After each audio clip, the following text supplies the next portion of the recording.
Oke, kita lanjutkan terkait dengan fungsi teori ya. Jadi yang ketiga tadi untuk menampilkan hubungan antar variabel-variabel yang diselidiki atau diteliti.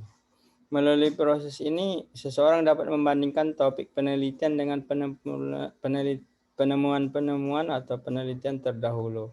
Oleh karena itu, terkait hal ini, penelitian terdahulu itu menjadi sangat penting. Kita tidak ujuk-ujuk melakukan penelitian tanpa melihat penelitian yang sudah ada. Karena itu apabila Anda melakukan penelitian skripsi, maka harus juga menampilkan penelitian terdahulu yang bertema sama dengan tema penelitian Anda. Dengan adanya itu, ilmu pengetahuan dapat berkembang ya. Dapat berkembang dikarenakan ada paralel, keterkaitan antara satu dengan yang lain. Kita contohkan yang paling tren misalnya apa? Tentang penelitian tentang penggunaan teknologi informasi HP misalnya. HP dari awal mula mungkin orang menggunakan apa? Sangat sederhana, teknologi yang sederhana. Mungkin diawali dengan ada dulu antara kaleng dengan benang seperti itu dihubungkan orang berkomunikasi. Terus ada lagi pakai teknologi misalnya menggunakan kabel. Kemudian berkembang teori itu ilmu pengetahuan terkait media itu adalah menggunakan kabel atau tidak menggunakan kabel lagi, menggunakan teknologi gelombang, elektromagnetik dan lain sebagainya. Sehingga kemudian jarak komunikasi antara satu dengan yang lain juga dihubungkan melalui satelit begitu. Karena itu penemuan-penemuan ini terkait paralel antara satu dengan yang lainnya. Begitu juga pengetahuan tentang apa? Mulai dari hukum. Hukum dulu berkembang mungkin hukumnya ya hukum adat ya. Terus dikembangkan lagi jadi hukum yang ada sampai sekarang. Boleh jadi dari dampak dinamika perkembangan teknologi, penelitian itu terus berkembang dan menjadi penemuan-penemuan yang mendapatkan penemuan-penemuan yang berguna bagi pengembangan ilmu pengetahuan itu selalu diawali dengan penelitian-penelitian yang sederhana, terus berkembang dan berkembang. Dan penelitian atau penemuan yang sudah berkembang itu tidak bisa lepas dari penelitian atau penemuan-penemuan sebelumnya. Penelitian terdahulu atau penemuan-penemuan terdahulu itu menjadi dasar bagi penelitian yang selanjutnya. Terus ada lagi menurut Schnellbaker ya, bahwa suatu teori itu mempunyai 4 fungsi, yaitu mensistematiskan. Mensistematiskan itu adalah membuat sistematika ya. Sistematika itu berurut penemuan-penemuan penelitian. Satu penelitian misalnya terkait dengan hukum, misalnya hukum adat misalnya. Terus penelitian yang lain ada penemuan tentang hukum pidana. Penemuan yang selanjutnya tentang hukum tata negara. Penemuan selanjutnya lagi hukum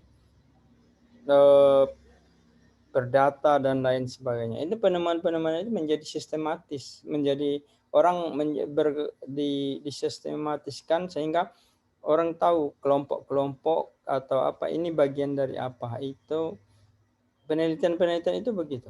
Sehingga hasilnya rumusan kesimpulan dari penelitian itulah yang disebut ilmu pengetahuan. Kemudian untuk menjadi pendorong menyusun hipotesis. Jadi teori yang sudah ada itu digunakan untuk mendorong kita untuk menyusun hipotesis. Hipotesis itu adalah kesimpulan sementara terkait dengan masalah yang kita teliti. Hipotesis itu harus lebih dari satu karena kemungkinan ya. Hipotesis itu adalah kesimpulan sementara yang bisa boleh benar, boleh jadi tidak. Dan dengan hipotesis itulah membimbing peneliti untuk mencari jawaban dari masalah yang telah dirumuskan. Yang ketiga adalah membuat ramalan. Ramalan dalam artian apa? Perkiraan-perkiraan atas dasar penemuan yang sudah ada. Ada kemungkinan-kemungkinan arah hasil penelitian Anda itu sudah bisa diperkirakan. Akan tetapi diperlukan penelitian adalah untuk membuktikan bahwa itu benar adanya, hipotesis itu benar atau ramalan itu, perkiraan itu benar atau tidak, itulah hasil dari analisis penelitian. Kemudian lagi menyajikan penjelasan, menjelaskan apa-apa yang sudah ada, apa-apa yang belum kelihatan. Maksudnya apa? Misalnya Anda akan meneliti terkait kenapa orang tidak taat menggunakan masker, memakai masker. Itu apa yang harus Anda dapatkan dari sana adalah kenapa orang tidak mau memakai masker, padahal itu adalah sumber untuk mencegah penularan COVID misalnya.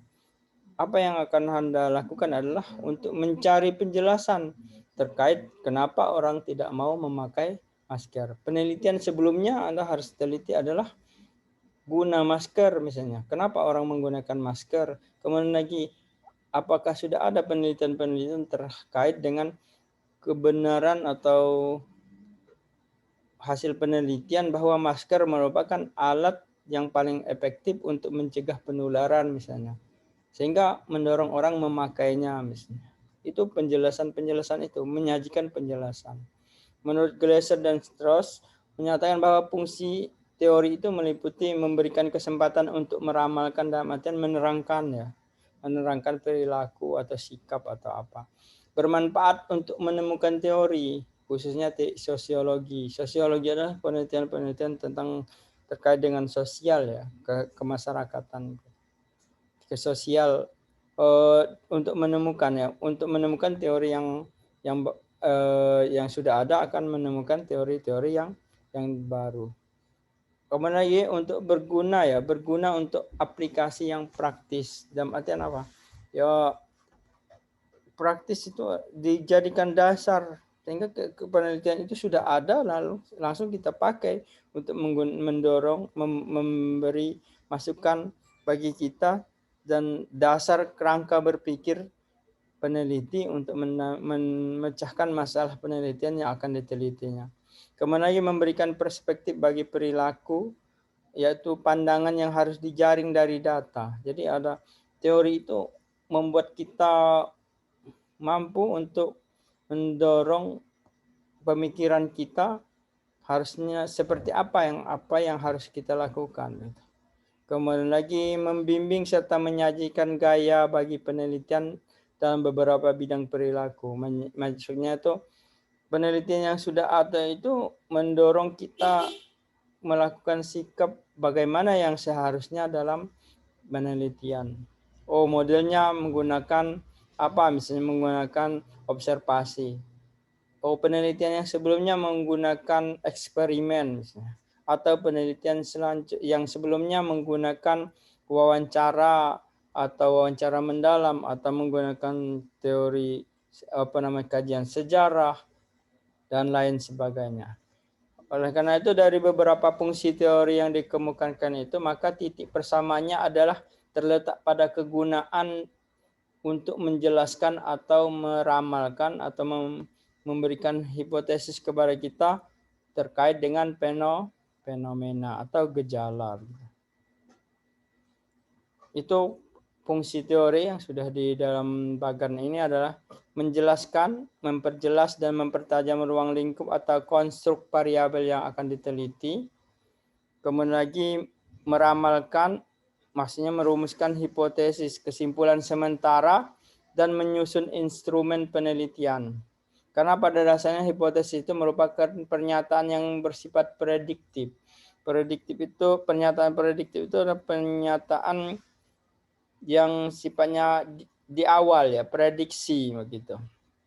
Kemudian ada lagi istilahnya pengandaian. Pengandaian adalah membahas hasil penelitian sehingga selanjutnya digunakan untuk memberikan saran dalam upaya pemecahan masalah. Saya kira fungsi teori itu sudah bisa dipahami, yaitu menjelaskan, meramalkan maupun pengandaian. Kalau macam-macamnya ya bisa teori deduktif, teori induktif, teori fungsional, dan banyak sekali teori-teori yang bisa kita cari, bisa kita dapatkan karena sudah sekian ribuan, jutaan penelitian yang sudah ada yang sekarang, itu bisa kita pakai sebagai landasan kerangka berpikir kita untuk melakukan pemecahan masalah dari penelitian kita yang akan kita lakukan. Yaitu teori deduktif misalnya memberikan keterangan yang dimulai dari suatu perkiraan atau pikiran spekulatif ke arah data yang diterangkan misalnya. Anda bisa baca sendiri terkait dengan macam-macam teori ini. Kemudian ada lagi tingkatan teori mikro. Mikro itu kecil ya. Meso itu middle, pertengahan. Ada lagi macro level teori. Ini bisa Anda browsing di berbagai sumber literatur. Fokus teori adalah substantif teori. Substantif teori adalah teori yang terkait dengan isi ya, kedalaman, substansi ya. Ada lagi formal teori. Formal teori, teori yang berlaku formal begitu. Middle range teori ada lagi, ukuran ranah pada pertengahan ya. Mirip-mirip dengan meso level teori.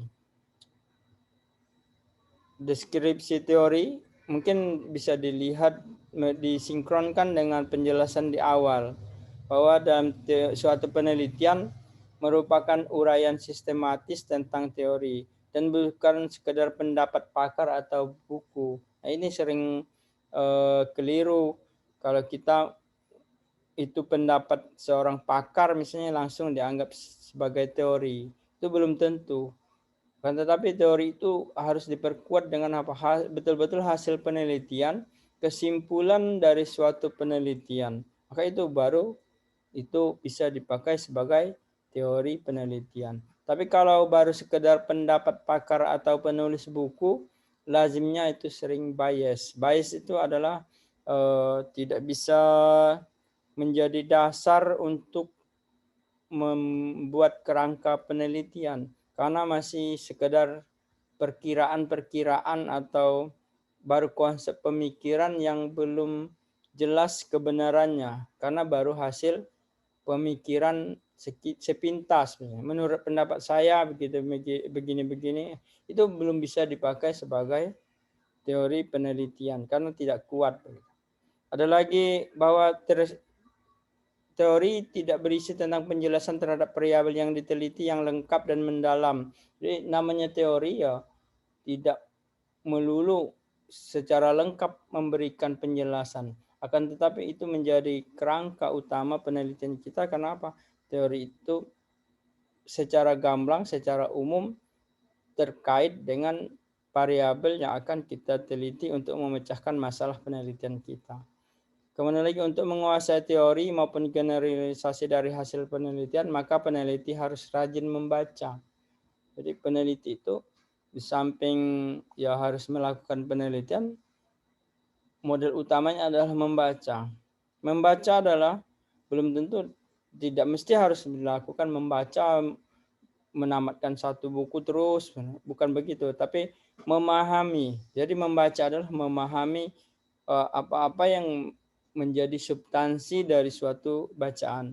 Membaca bisa jadi, boleh jadi melalui buku, boleh jadi melalui jurnal, hasil penelitian orang lain, dan lain sebagainya. Kriteria sumber bacaan, sebagaimana pada slide sebelumnya itu, relevan, kemudian lengkap dan kemutahiran. Relevan itu terkait dengan penelitian yang akan kita lakukan. Kalau Anda meneliti tentang hukum pidana, tentu kaitannya adalah terkait dengan hukum pidana. Jangan membaca tentang hukum perdata atau yang lainnya. Kemudian lagi kelengkapan. Kelengkapan itu adalah lengkap. Lengkap dalam artian apa? Sumber bacaan itu memang membahas secara sistematis apa yang kita cari begitu. Jangan sepenggal-sepenggal gitu. Kemudian lagi kemutahiran. Kemutahiran itu adalah sumber-sumber itu up to date dalam artian yang terbaru. Kalau Anda meneliti fenomena yang zaman sekarang, maka Anda bisa mengkaji terkait yang teori-teori yang ada di zaman sekarang, sehingga tidak terlampau jauh Anda kesulitan dalam melangkah begitu. Karena perkembangan dinamika perkembangan ilmu pengetahuan sudah sangat pesat sekali. Kalau misalnya Anda mengambil teori penelitian yang diberikan pada puluhan tahun yang lalu, tentu berbeda dengan penelitian yang ada di zaman sekarang. Meskipun kita tidak bisa berlepas diri meninggalkan apa-apa yang sudah ada, akan tetapi kemutahiran itu menjadi penting untuk membantu kita dalam menganalisis fenomena-fenomena yang kita teliti, sehingga memang benar-benar sesuai dengan suasana atau kondisi yang menjadi trending yang sekarang terjadi begitu. Sebagai kesimpulannya bahwa teori sebagai kerangka berpikir. Kerangka berpikir merupakan model konseptual ya, model konsep tentang berbagai bagaimana teori berhubungan dengan faktor yang telah diidentifikasi sebagai masalah yang penting. Kemudian kerangka berpikir yang baik akan menjelaskan secara teoritis pertautan atau hubungan antar variabel yang kita teliti. Hubungan antar variabel yang kita teliti misalnya apa? Anda misalnya meneliti terkait fenomena apa yang menjadi bahan Anda, misalnya orang belajar hukum melalui internet misalnya. Orang belajar agama melalui internet misalnya. Itu kan fenomenanya orang. Kenapa orang? Masalahnya apa? Banyak yang salah paham terkait ajaran-ajaran agama karena hanya melulu belajar dari Google misalnya. Nah, variabelnya apa? Variabelnya adalah orang belajar Google sebagai sumber belajar, variabel pertama. Variabel keduanya adalah kesesatan orang, kesalah pemahaman orang terkait pemahaman agama melalui Google. Itu dua variabel. Kerangka berpikir kita harus cari hubungan antara sumber belajar dengan fenomena perilaku yang dihasilkan dari belajar itu sendiri. Teorinya apa? Kita akan mencari teori tentang pengaruh misalnya. Pengaruh belajar dan lain sebagainya. Itu sebenarnya salah satu contoh. Anda bisa cari lebih mendalam lagi terkait dengan hal ini. Kemudian lagi, kerangka berpikir dalam suatu penelitian perlu dikemukakan apabila dalam penelitian tersebut berkenaan dua variabel atau lebih. Itu sebenarnya memperkuat dari penjelasan poin kedua tadi. Jadi perlu perlu dijelaskan menjadi dasar yang penting untuk dikemukakan apabila penelitian itu berkenaan dua variabel atau lebih. Jadi bisa menjadi dasar kerangka berpikir kita apabila kita akan memecahkan suatu masalah penelitian. Saya kira itu sebagai penjelasan terkait materi kita yang pada pertemuan keempat.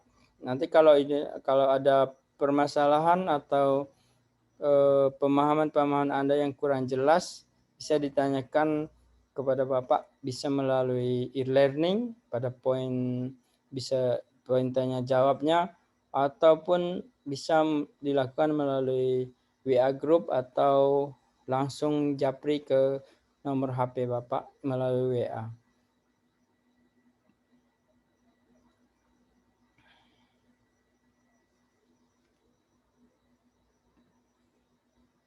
Saya kira kita akhiri dengan sama-sama melapaskan hamdalah. Alhamdulillahirabbil alamin. Assalamualaikum warahmatullahi wabarakatuh.